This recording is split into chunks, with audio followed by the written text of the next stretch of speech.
that. Because it's hard to talk about like the business aspect of our CASA organization and CASA Washtenaw County after seeing such a My name's Alonzo portion. Perla, and I'm 10 years old. Yes, I do have to do.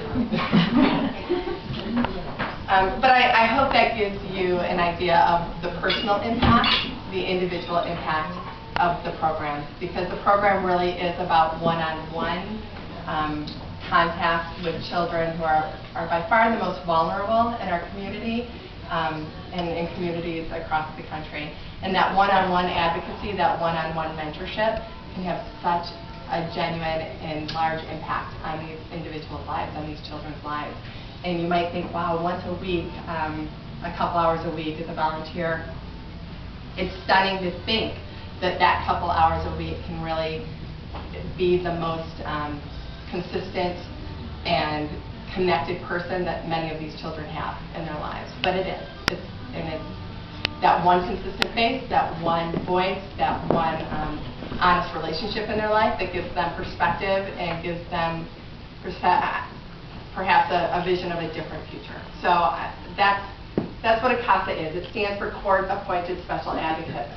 And you are appointed by the court. And that's a pretty important fact, because it's a lot like a big brother or a big sister program, in that you're mentoring a child who needs mentorship, and you're hopefully giving them some hope and some vision of their future. But the fact that you've been appointed by the court gives you some legal impact on their lives. So when you go into when a child is in the foster care system, there are quarterly reviews, basically, of their cases, making decisions about their lives, about their education, about their foster home, about the services that they might need, whether it's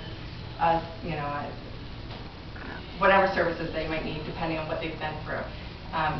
And as an advocate, when you go into that courtroom, you're going to have a social worker. That social worker might have 15 to 40 cases. If they've seen that child once in the last month, you're doing pretty good. You're going to have a lawyer in the room. That lawyer will have even more cases, and often the lawyer has never met the children that they're representing. And then hopefully there's an advocate in the room. If there's not, it's unfortunate, because those are the people that are going to be making critical decisions about that child's life. If there is an advocate in that courtroom, my personal experience has been that the judge does this. They zero in. They zero in on the report that's been written by that advocate. They zero in on the opinions and the advice that that advocate has about that child's life, because they're the ones who know that child, and they're the ones who can actually give that child a voice in the system and in the courts. The judges across the country really have grown to respect this program. There's over 50,000 volunteers now in the program across the country. It's relatively new here, but it's not new as an organization. It's a very valuable organization.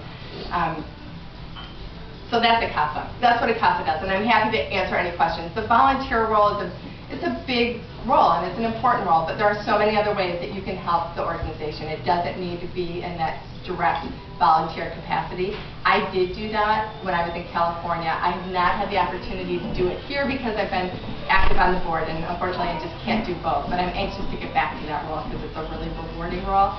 And I'm happy to share my experience. I went in thinking that I would advocate for a couple little boys, because that's what I know. I left with a 13-year-old Hispanic girl and 6 of her little siblings, so there were plenty of boys involved in the program. But it was an amazing experience. It gave me perspective in my life, and it's a good thing. Could you just tell a little bit about how your first experience was? I would be happy to, because I went through training. They don't just stick you out there. You go through some training. They really prepare you, and you have a supervisor. And that's one of the things we do as Friends of CASA, is we raise the money to fund that supervisory role. So there's a professional that manages the volunteers. You're not out there in this kind of complicated system on your own.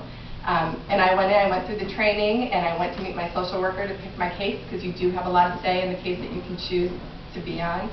And I really did. I was all focused on like a 2-year-old, 4-year-old little boy I could take to the park, take to McDonald's, get some chicken nuggets. I'm like, I can do that. And I left with this 13-year-old Hispanic girl who had actually just been reunited with her mom and her siblings. They had been separated for a year. But they wanted an advocate on the case because there was a lot of volatility, and this woman was my age at the time. She was 32, and she had 7 children. And their life was really bouncy, and they just wanted somebody in the house on a regular basis to make sure things were going okay.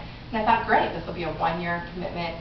I took it, and I ran with it, and I remember driving down It was in San Jose, and it was a part of San Jose. Again, I knew San Jose. I thought I knew San Jose until I drove up to this community and I found the house, and I went to the front door and I'm like, okay, it was a really, it was a nice house, but I realized they actually lived in the garage.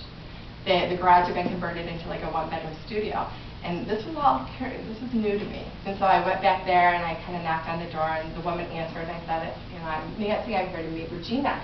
And I walked in, and there are 7 children. Regina's the oldest, and they couldn't have been happier. And I say that because they have been reunited recently, and 7 kids, a mom living in a one-bedroom converted garage could not have been happier to be back together. And it gave me that perspective about what's really important. And in these kids' lives, what was important was being back with mom. It wasn't about the house. It wasn't about their clothes. It wasn't about having their own bedroom. It was about being back with mom. And that was the goal. The goal of the situation was to keep mom clean and keep the family together and make sure that they were never in harm's way. So I spent weekly time with Regina. We went to batting cages. My goal, again, perspective giving. My goal with her after getting to know her was to help break the cycle of her family life, which was early pregnancy and not marriage and not getting through high school. So our goals were, 1, to get through high school. Many of her friends were getting pregnant, to keep her out of that scenario. I hope this isn't at all offensive to anybody.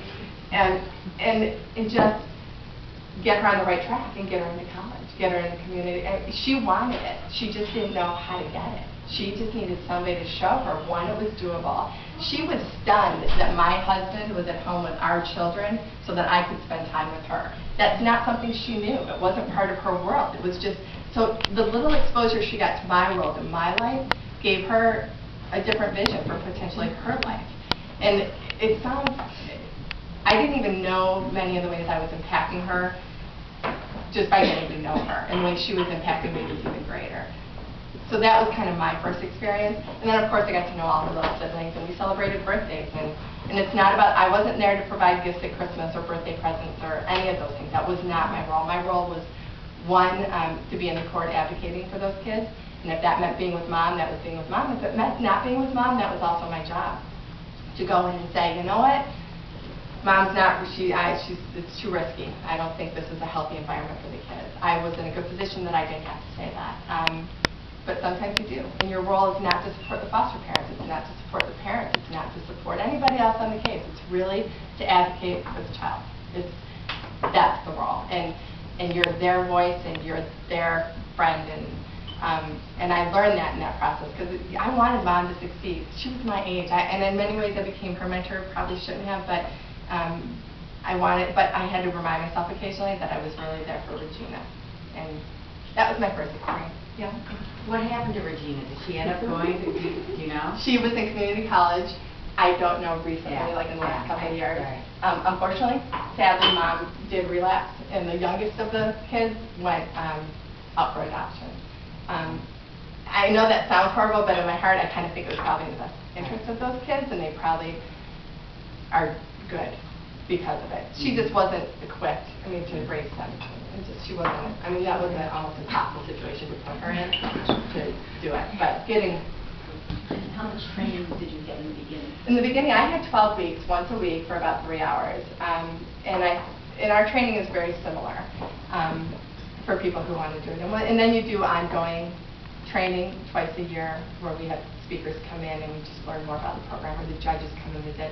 And you're sworn in by the court and by the judge, and there's a swearing-in ceremony, and you get to meet all the important players in juvenile court. It's a rewarding experience just to go through that. And you don't